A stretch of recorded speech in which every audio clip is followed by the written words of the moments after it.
Friends, आप सुन रहे हैं हमारी कहानी डेविल सेडक्शन एपिसोड 11। कहानी का टाइटल है कोई है जो अभिमन्यु से भी 10 गुना ज़्यादा ताकतवर है। तो चलिए स्टोरी को शुरू करते हैं।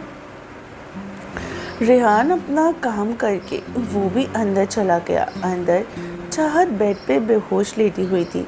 अभिमन्यु परेशानी से उसके बगल में बैठा उसे ही देख रहा था। तभी रेहान अंदर आया। वानी किसी सोच में ही गुम थी। रेहान उसे देख और पूछा, तुझे क्या हुआ, क्या सोच रही है तू? वानी थोड़ी परेशानी से बोली, आज मैंने कुछ अलग महसूस किया।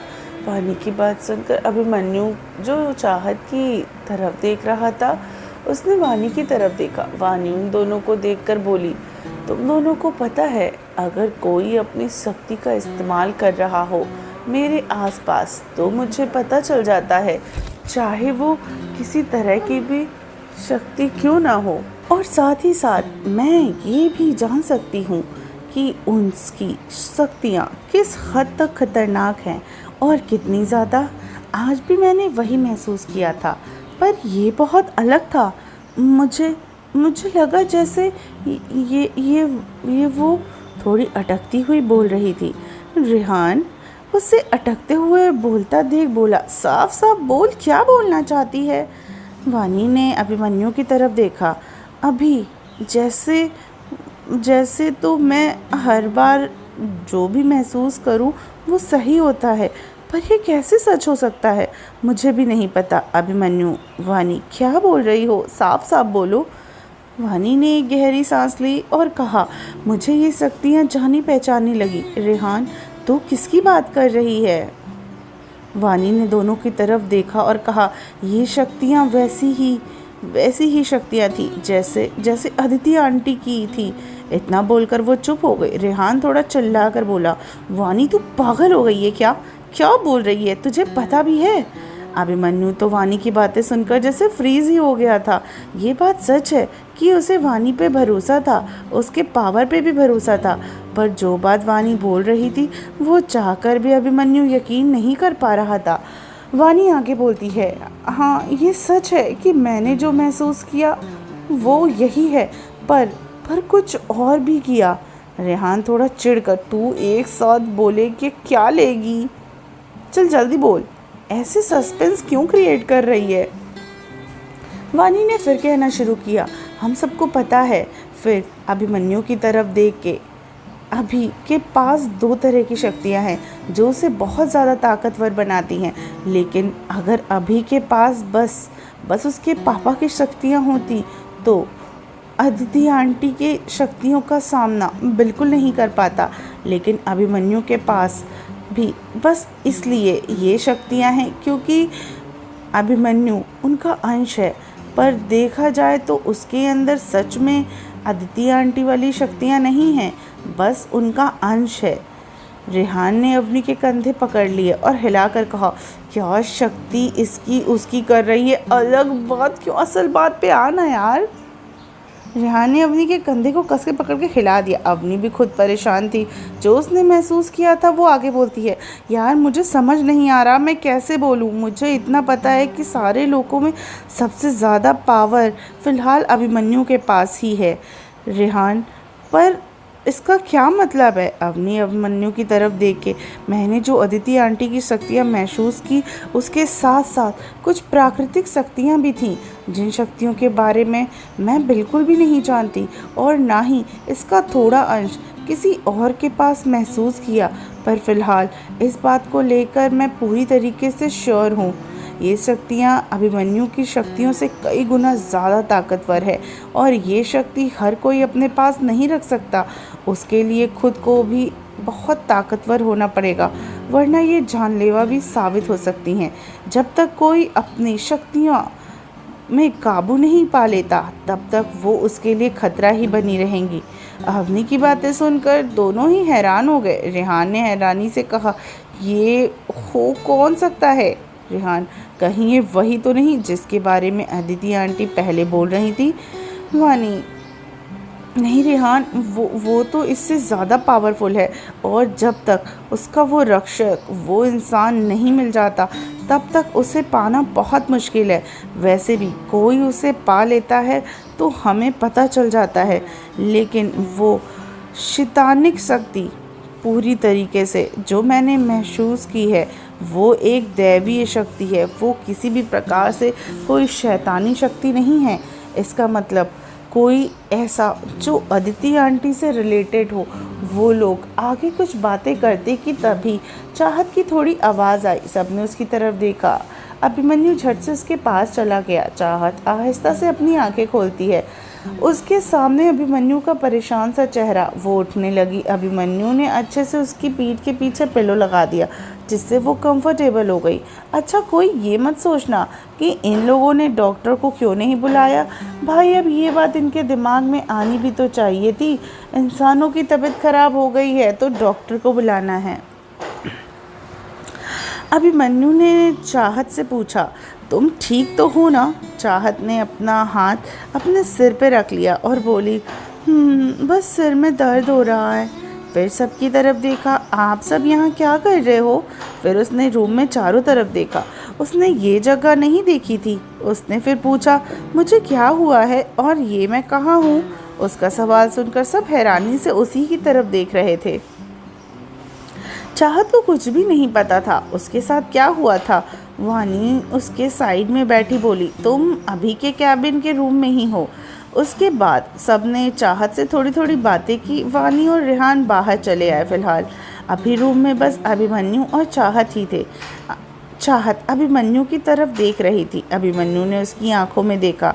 आज चाहत की आंखों में कुछ अलग था। पहले के साथ मासूमियत के साथ जो बचपना था, अब वो मासूमियत तो थी, पर अभिमन्यु को वो बचपना नहीं दिख रहा था।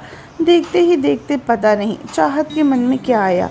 उसने अपने दोनों हाथों से अभिमन्यु के चेहरे को पकड़ लिया और उसके होठों पे अपने होंठ रख दिए। अभिमन्यु के चाहत के इस मूव से अभिमन्यु तो पूरी तरीके से हैरान ही हो गया। चाहत ने अपनी आंखें बंद करके रखी थी। वो अभिमन्यु को एक सॉफ्ट किस कर रही थी। अभिमन्यु बस चाहत के चेहरे को देख रहा था। कुछ टाइम के बाद चाहत अभिमन्यु से अलग हो गई और उसे देखने लगी। उसके चेहरे पर एक मुस्कुराहट थी। चाहत कुछ बोलने ही वाली थी कि अभिमन्यु ने उसके चेहरे को पकड़कर दोबारा उसे किस करना शुरू कर दिया। पहले तो अचानक हुए इस किस से चाहत हैरान हो गई, लेकिन बाद में वो भी उसका साथ देने लगी। चाहत के हाथ अभिमन्यु के बालों में थे। इन 2 महीनों में चाहत को अभिमन्यु के लिए कुछ फील होता था, पर वो इस फीलिंग को पूरी तरीके से अभी समझ नहीं पाई थी। उसकी ज़िंदगी में सबसे बड़ी खुशी अभिमन्यु ने उसे दी थी। उसके डेविल ने उसे ही दी थी। जब चाहत को अब सांस लेने में प्रॉब्लम होने लगी तो अभिमन्यु ने उसे छोड़ दिया। दोनों ने ही माथे पर एक दूसरे को जोड़ लिया और दोनों ने ही गहरी सांसें ली। अम्मा अपने पानी के बीचों बीच अपनी ही जगह पे आंखें बंद किए हुए बैठी थी और उन्होंने झट से अपनी आंखें खोली। उनके चेहरे पे परेशानी के भाव थे। अम्मा, ये कैसे हो सकता है? चाहत अपनी शक्तियों को इतनी जल्दी कैसे इस्तेमाल कर सकती है? ये तभी हो सकता है जब उसका गुस्सा पूरी तरीके से बढ़ जाए, पर यह चाहत के चेहरे पर खतरनाक साबित हो सकता है। ये शक्ति कहीं उसकी जान ना ले ले। वैसे भी उसे अभी तक इस बारे में कुछ नहीं पता। उसने अगर एक गलत कदम ले लिया तो उसके लिए बहुत बुरा होगा। मुझे शौर्य को बुलाना ही होगा। वो ही चाहत को रोक सकता है, उसे हर एक चीज़ का एहसास दिला सकता है, पर वो है कहाँ, ये तो मुझे भी नहीं पता। फिर उन्होंने कुछ देर तक सोचकर कहा, चाहत के साथ कुछ हुआ है, इसका मतलब ये बात शौर्य को पता चल गई होगी। वो उसे कोई भी चोट पहुंचाने नहीं दे सकता। ये सोचकर उन्होंने एक राहत की सांस ले ली। सिंघानिया वहीं पे ऑफिस आवर्स अब ख़त्म होने के बाद सब लोग घर आ गए थे और अभिमन्यु के साथ चाहत को अब आराम करने को कहा गया। अवनी भी फ्रेश होकर चाहत के कमरे में ही आकर बैठ गई। वहीं पे दूसरी तरफ कर्ण और समय जी हॉल में ही सोफे पर नेहा, कर्ण और समय जी एक साथ बैठ के खुद को संभालने की कोशिश कर रहे थे। वही चाहत की माँ उन्हें समझाने की पूरी कोशिश कर रही थी। चाहत जहाँ भी है ठीक ही होगी, पर एक माँ का दिल, वो कैसे चुप रह सकता था। उन्हें भी पता था कि उनकी बेटी सुरक्षित है, पर हमेशा बस एक ही डर लगा रहता था। करण और समय जी ने कल की पार्टी के बारे में जानने के बारे में सोचा। आपको पता है ना पापा, उसने समय जी से एक गहरी सांस लेकर बोले। हाँ बेटा, हमें पता है, उसमें वो गद्दार भी आएंगे। ये बोलने के बाद उनका चेहरा गुस्से में भर गया, करण हैरानी के भाव से। आप किसकी बात कर रहे हैं पापा? समय जी वहीं गुस्से में बोले। उस इंसान की जिसकी वजह से आज ये सब हो रहा है। उसके लालच ने सबको तबाह कर दिया है और उसी की वजह से आज हमारी चाहत की ये हालत है। वहीं कर्ण कुछ समझ नहीं पा रहा था समय जी किसकी बात कर रहे हैं। उसने ना पूछना ही सही समझा। वैसे भी उसे ज़्यादातर बातों के बारे में भी पता नहीं था। उसने सोचा समय आने पर उसे सब पता चल जाएगा। रात का वक्त, अभिमन्यु और रेहान दोनों ही छत पे बैठे थे। दोनों के चेहरे काफ़ी सीरियसनेस से भरे हुए थे। रेहान आसमान की तरफ देख अभिमन्यु से पूछता है, कल के बारे में क्या सोचा है? तू चल रहा है ना? अभिमन्यु भी आसमान की तरफ देखते हुए ही कहता है, चलना तो चाहता हूँ, पर अब क्या करूँ समझ नहीं आ रहा। रेहान अभिमन्यु की तरफ देखते हुए, तो अब क्या हुआ?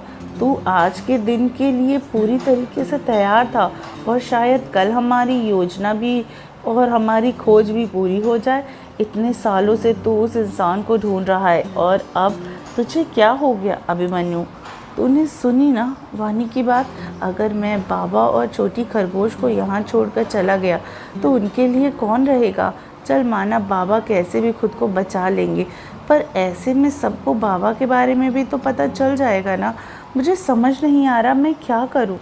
रेहान अभिमन्यु की बात सुन कहता है, देख मुझे चिंता करनी है तो तू चाहत की कर। वैसे भी अंकल के बारे में किसी को नहीं पता है और जब तक हम ना चाहें पता भी नहीं चलेगा। रही बात क्यूटी की, तो तू उसे साथ लेकर चल, हम सब तो हैं ना संभालने के लिए। रेहान की बात सुनकर अभिमन्यु थोड़ा चिढ़कर कहता है, तुझे पता है ना कल कौन सा दिन है? मैं चाह कर भी कल कुछ नहीं कर सकता, इसलिए शायद उस इंसान ने कल का ही दिन चुना है। उसे इस बारे में अच्छे से पता है, पर उसे पता कैसे चला ये नहीं जान पा रहा। वो सोचते हुए कहता है। रेहान अभिमन्यु के कंधे पे हाथ रखकर कहता है, जल्द ही सबको पता चल जाएगा। वैसे भी जब ज़्यादा दिन नहीं बचे हैं, वो जो भी इसके पीछे है वो ज़रूर आएगा। अभिमन्यु ने भी रेहान की बातों में अपना सिर हिला दिया। वहीं हॉल में हेल किंग अपनी ही जगह पर बैठा था। उसके सामने उसका एक सेवक खड़ा था।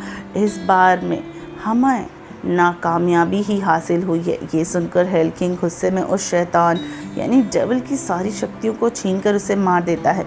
बाकी के शैतान जो अपना सिर झुकाए खड़े थे वो कोई प्रतिक्रिया नहीं दे रहे थे। शायद ये सब उनके लिए आम जो हो गया था। वो अपनी जगह पर बैठ गया। थोड़ी ही देर तक उसने आंखों को बंद करा और बोलने लगा। कुछ समय के बाद उसके सामने एक डेविल खड़ा था, लंबा और पतला शरीर, उसके बाल लगभग उसके पांव तक थे। उसने हेल किंग के सामने अपना सिर झुकाया। हेल किंग, आज कैसे आपने मुझे याद किया? तभी हेल किंग बोलता है, तुम्हें मेरा एक काम करना होगा। लंबे बालों वाले शैतान जी, आप हुक्म करें, आपके सभी काम हो जाएंगे, वो मैं ही पूरा कर दूंगा। हेल किंग, तुम्हें पृथ्वी लोक जाना होगा और उस इंसान से बात करना होगा। मेरे ख्याल से अभिमन्यु भी कल वहाँ आ जाएगा और उसके साथ वो इंसानी लड़की भी। वो मेरे कामों में बाधा डाल रही है। मैं किसी भी इंसान को अपने मकसद के बीच नहीं आने दे सकता। 25 साल से मैंने इस एक बार की ही इंतज़ार किया है। कल अभिमन्यु की शक्तियाँ कमज़ोर पड़ जाएंगी, लेकिन याद रखना तुम अपनी शक्तियों का इस्तेमाल बिल्कुल नहीं करोगे, वरना उन लोगों को पता चल जाएगा तुम्हारे बारे में। इसलिए ये काम उस इंसान से ही करवाना पड़ेगा। अब जाओ अपने काम के लिए। उसके बाद वो लंबे बालों वाला शैतान वहाँ से कहीं गायब हो जाता है। हेल किंग खतरनाक हंसी के साथ कहता है, कल देखता हूँ अभिमन्यु तुम कैसे बचा पाओगे उस लड़की को। मैं फिर से तुम्हारे अंदर वही नफरत भर दूंगा। अभिमन्यु के घर पर सब डाइनिंग टेबल पर बैठे थे डिनर के लिए। चाहत अभिमन्यु के बगल में ही बैठ गई थी। एक उसके बगल में वानी और रेहान। डिनर करते टाइम चाहत और रेहान एक दूसरे से इशारों में बातें कर रहे थे। अभिमन्यु और वानी उन दोनों को ही देख रहे थे, क्योंकि उन दोनों की आंखों के इशारों को अभिमन्यु और वानी बिल्कुल नहीं समझ पा रहे थे। चाहत और रेहान के कोड वर्ड भी जो अक्सर दोनों यूज़ करते थे। अभिमन्यु बस ये सब देख के चिढ़ा ही जा रहा था, पर अपनी छोटी खरगोश की खुशी के लिए वो चुप रहता था, वरना रेहान को कब का घर से बाहर फेंक देता। सबका डिनर खत्म हो गया। वानी और अभिमन्यु एक बड़े से सोफे पर ही बैठे थे और चाहत और रेहान उनके दूर नीचे आती पलाती मारकर फ़ोन पे कुछ देखकर हंस रहे थे। अभिमन्यु उन दोनों को दिलो जान, किडनी, लंग्स, फेफड़े हर तरफ से घूर रहा था। रेहान चाहत के कान में धीरे से बोलता है, क्या करती हो मुमताज के साथ, ट्राई करें? चाहत रेहान की बात सुनकर चहकते हुए बोलती, वो मज़ा आएगा, आप जाकर ट्राई करना, मैं आप दोनों का वीडियो बनाऊंगी, ठीक है। रेहान एक बार अभिमन्यु को देखता है जो उसे ही घूर रहा था। इन सब में किसी के मज़े थे तो वो थे अपनी के। दिन रात उसे फुल ऑन शो देखने को जो मिलता था। फ़िलहाल तो वो अभिमन्यु के रिएक्शन और रेहान के फ्यूचर के रिएक्शन को इमेजिन करके खुश हो रही थी। रेहान ने चाहत से कहा, अच्छा ठीक है, तुम म्यूज़िक लगा देना, मैं मुमताज़ के पास जा रहा हूँ, और हाँ अच्छे से वीडियो बनाना। चाहत रेहान के कंधों को थपथपाते हुए कहती है, डोंट वरी हैंडसम, चाहत अच्छे से वीडियो बनाएगी, आप बस जाकर अपनी पोजीशन ले लो, आप मुझे इशारा करना, मैं अभी स्टार्ट हो जाऊँगी। रेहान ने अपना सिर हिला दिया।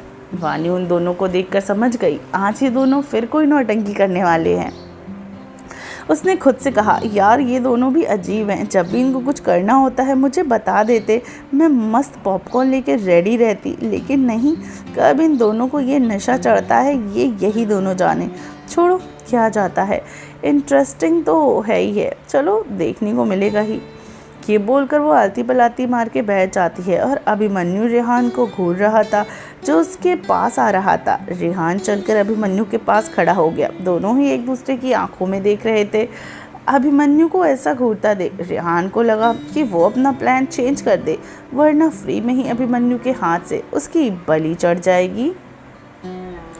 हे फ्रेंड्स, आई होप आपको हमारा आज का ये पार्ट अच्छा लगा हो। तो चलिए मिलती हूँ कहानी के अगले एपिसोड में, तब तक अपना अच्छे से ख्याल रखिए, और कल से मैं सारे एपिसोड कम से कम 30 मिनट्स के ज़रूरी अपलोड करूँगी। ओके, तो चलिए मिलती हूँ अगले एपिसोड में, अपना ख्याल रखिएगा, बाय।